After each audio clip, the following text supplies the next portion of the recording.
यार एक मिनट स्वामी जी कौन है?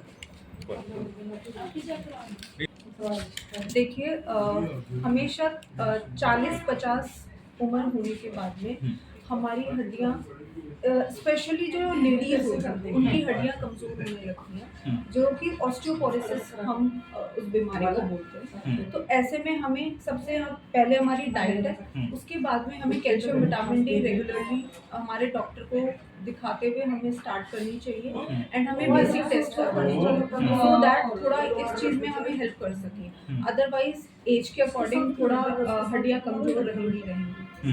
तो खान पान में ये कैल्शियम में कौन कौन से जो है ना खान पान हमारा कैसा होना चाहिए, फ्रूट वगैरह या दालें सब्जियां किस तरह की होनी चाहिए? सबसे पहले हमारी प्रोटीन डाइट जिसमें हमारी सारी दालें आती हैं, जो कि हर एक आदमी अपने घर में बनाता है, जिसके लिए हमें अलग से बादाम या ये सब खाने की ज़रूरत नहीं है। वो हम खा सकते हैं जो अफोर्ड करें, बट जो गरीब लोग हैं या जो लोग हैं जो एक बेसिक जिसको हम बोलते हैं वो दाल है जिसमें प्रोटीन मिलता है, खूब मात्रा में प्रोटीन होता है। साथ में हम दूध दही लस्सी, ये कैल्शियम की मात्रा जो हमें देता है सबसे अच्छी।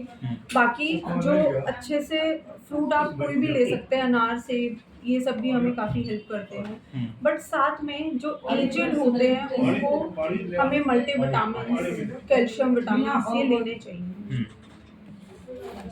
जी, तो मैम इस तरह से अगर बच्चे को देखा जाए तो बच्चे की हड्डियां कैसे मजबूत हो, जो कि न्यू बॉर्न बेबी होते हैं तो उनको मालिश करते हैं, तेल से मालिश करते हैं, तो किस तरह से महिलाएं उसको अपना बच्चों को एक स्ट्रॉन्ग बना सकते हैं शुरू से? देखिए, हमारे यहाँ पे एक मिथ है, बच्चे को मालिश करेंगे तो हड्डियाँ मजबूत होती है। ऐसा नहीं है। जिस तरीके की मालिश की जाती है वो बहुत गलत तरीका होता है। बच्चा इतना नाजुक होता है, और मैंने अपने ही केस में देखा है कि जो मालिश वाली लेडीज आती है वो उनको कभी इधर गिराएंगी कभी इधर गिराएंगी, बट वो गलत तरीका है। आप मालिश करो, आराम से मालिश करो, नॉर्मल तेल लगाओ। बट हम स्टार्टिंग में जो न्यू बॉर्न्स होते हैं हम उनको विटामिन डी सिरप देते हैं, ड्रॉप्स देते हैं बच्चों को, तो वो रेगुलरली देते हैं। बाकी मदर फीड जो कि सबसे ज़्यादा ज़रूरी है, एटलीस्ट जो ज़्यादा टाइम तक नहीं दे सकते, कम से कम 6 महीने तो एक्सक्लूसिव ब्रेस्ट फीड जिसको हम बोलते हैं वो तो देना ही चाहिए। जी, जो मदर फीड होता है वो कब से कितनी उम्र तक दे सकते हैं? उसके बाद ये 2 साल से 2 साल से ऊपर भी आप दे सकते हो, कोई नुकसान तो नहीं है? कोई नुकसान नहीं होता, कोई नुकसान नहीं, मदर फीड का कोई नुकसान नहीं। लेकिन बहुत सारी ऐसी महिलाएं होती हैं जो कि शुरू से ही जो है ना ये बाहरी जो दूध है उनको पिलाना शुरू कर देती हैं, तो उनके लिए क्या संदेश देना चाहेंगे? मेरा उनसे एक ही निवेदन है, बच्चे को कम से कम 6 महीने तक अपना दूध पिलाएं, ताकि बच्चे की इम्यूनिटी डेवलप हो। हाँ जी। आप बाहरी दूध दे सकते हैं क्योंकि आजकल महिलाएं सब कामकाजी हैं, सब लोगों को बाहर जाना पड़ता है, तो उनके लिए, बहुत महिलाओं के लिए पॉसिबल नहीं हो पाता कि घर में हमेशा रह के बच्चे को दूध पिला सके। सब लोग अपने करियर की तरफ फोकस्ड है, तो लेकिन फिर भी मेरा उनसे निवेदन है कि 6 महीने अपना दूध बच्चे को जरूर पिलाएं, ताकि बच्चे की इम्यूनिटी पे अच्छा असर पड़े। Thank you. तो साथियों, ये थे मैडम डॉक्टर पूजा, और आपको बता दें कि इस तरह से माताओं के लिए, बहनों के लिए, और उसके बाद युवाओं के लिए, बुजुर्गों के लिए हमारी डाइट कैसे होनी चाहिए, किस तरह से हमने फीड खाना चाहिए, अधिक से अधिक पौष्टिक आहार खाना चाहिए, और जिस तरह से आज बाजार के अंदर फास्ट फूड जा रहा है, आज के जो नई पीढ़ी है फास्ट फूड की तरफ बड़ा बढ़ावा मिल रहा है, तो मैं कहता हूँ कि अगर हम फास्ट फूड खाएंगे या अपने बच्चों को इस तरह बढ़ावा देंगे, या घूमने फिरने जाते हैं तो फास्ट फूड के लिए बड़ा एक हमारा अट्रैक्शन होता है कि हम गोलगप्पे खाएं, फास्ट फूड खाएं। इससे बचने के लिए, इससे तमाम तरह की बीमारियां लगती है, चाहे वो आंखों की बीमारी है, चाहे वो शारीरिक कोई बीमारी है। फास्ट फूड खाने से हमेशा शरीर का नुकसान होता है। हम पेरेंट्स बच्चों को बड़े चाव से घुमाने फिर जाते हैं, बच्चे भी इनको बड़े चटपटा समझकर खाने लगते हैं, जिससे हमारे स्वास्थ्य पर बहुत ही हानिवर्धक से नुकसान होता है। तो हम इस चीज़ को बचाव करने के लिए आज के युग में आपको बता दें कि बहुत सारे ऐसे माता पिता भी हैं जो घर में खाना नहीं खाते हैं, वो घर का बना खाना नहीं खा करके बाजार का खाना पसंद करते हैं, क्योंकि उनको बनाना पड़ता है। तो मेरा सभी भाइयों से भी निवेदन है कि बाहर का बाहरी खाना ना खाएं, होटल ढाबों का खाना ना खाएं, घर के बना हुआ खाना खाएं, और फास्ट फूड से बिल्कुल अवॉइड करें, 100% अवॉइड करें। इसमें हमारी आंखों की रोशनी जाएगी, हमारे शरीर की ताकत जाएगी, हम कभी भी पहलवान नहीं बन सकते, कभी भी हम कुश्ती प्लेयर के किसी प्रकार का प्लेयर नहीं बन सकते। अगर हम देसी खाना खाएंगे, चने खाएंगे, फल फ्रूट खाएंगे, दूध घी बाजारी नहीं है। बाजार के अंदर मैं आपको बता दूं कि आज भी बाजार के अंदर 80%, ज़्यादा तक मेरी खुद की ऑब्जर्वेशन है, 80% दूध है वो सारा आर्टिफिशियल बना जाता है, जिससे हमारे शरीर में कैंसर तक भी हो सकता है। आइए हम आपको और पेशेंट से भी रूबरू कराते हैं। और इस तरह से आप देख सकते हैं कि यहाँ पे पेशेंट आए हैं सुबह 10 बजे से जो कैंप है, कैंप के अंदर लोग आने शुरू हो गए हैं। उस साइड से भी आप देख सकते हैं कि वहाँ से लेकर के उनको पेशेंटों को बैठने के लिए यहाँ पे सारी सुविधाएं, कुर्सी सोफे लगाए गए जा रहे हैं और इस तरह से डॉक्टरों द्वारा इलाज किया जा रहा है। यहाँ पे पर्ची बनती है और चेकअप वगैरह भी किया जाता है, ये देख सकते हैं। तो आंखों के लिए यहाँ पे चेकअप यहाँ पे किया जाता है और उसके बाद जो सर्जरी के पेशेंट है उनको अर्पणा हॉस्पिटल में बाय कार या बाय वैन जो है वहाँ बाहर खड़ी है, उनसे वो ले जाते हैं और उनको ट्रीटमेंट किया जाता है, देखभाल किया जाता है। तो इस तरह से यहाँ पर आप देख सकते हैं कि यहाँ पर पर्ची बनाई जा रही है। जो भी पेशेंट जिस भी समस्या का जो भी पेशेंट होता है, चाहे वो आंखों का है या हड्डियों का है, उसको उसी तरीके की पर्ची बना करके फ्री ऑफ कॉस्ट, जबकि सरकारी हॉस्पिटलों में भी 5 रुपये की पर्ची बनती है, लेकिन यहाँ पे कोई किसी प्रकार का कोई पैसा नहीं। और हम तसल्ली करने के लिए मैडम से बातचीत करेंगे। मैडम, पर्ची बनाने के लिए कितने पैसे लेते हो?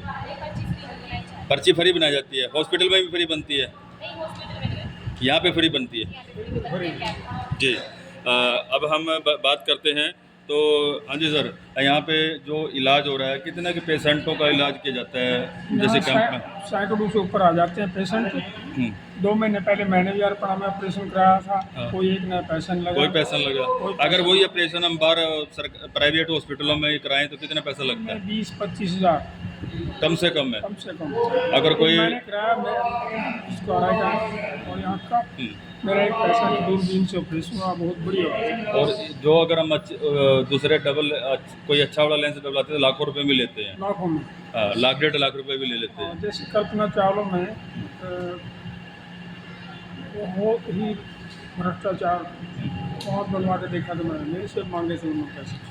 अच्छा, कल्पना चावला सरकारी हॉस्पिटल में सरकारी हॉस्पिटल पैसे मांगे थे वहाँ? का ऑपरेशन कराया था मैंने। तो वहाँ तो करे फ्री में होता है?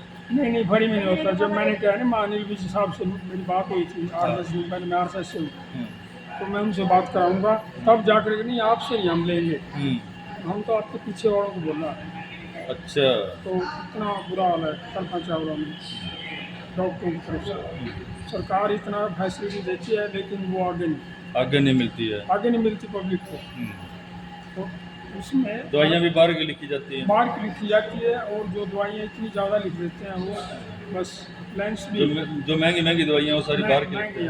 वो बाहर की। और अर्पणा में मैंने बहुत बंद कराया जो 2 महीने पहले, मेरा एक पैसा नहीं लगा, बहुत बढ़िया 2 दिन से ऑपरेशन हुआ। वो चीर फाड़ से करते हैं कपड़ा चाह रहा हूँ 5-6-7 महीने पहले मैंने कराया था, अपनी मिसेज को कराया था।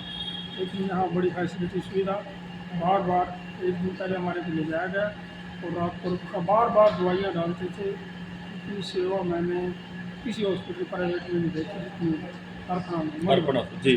तो देख सकते हैं कि अर्पणा हॉस्पिटल की तरफ से ये कैंप लगाया जा रहा है। आपको बता दें कि पर्चे भी फ्री है, ट्रीटमेंट भी फ्री है, दवाइयाँ भी फ्री हैं और वहाँ तक आने जाने का जो व्हीकल है उसको भी जो है ना फ्री में रखा हुआ है। तो इसके साथ में हम बताएंगे, जैसे बुजुर्गों ने बताया कि अर्पणा हॉस्पिटल है जो कि सरकारी हॉस्पिटल है।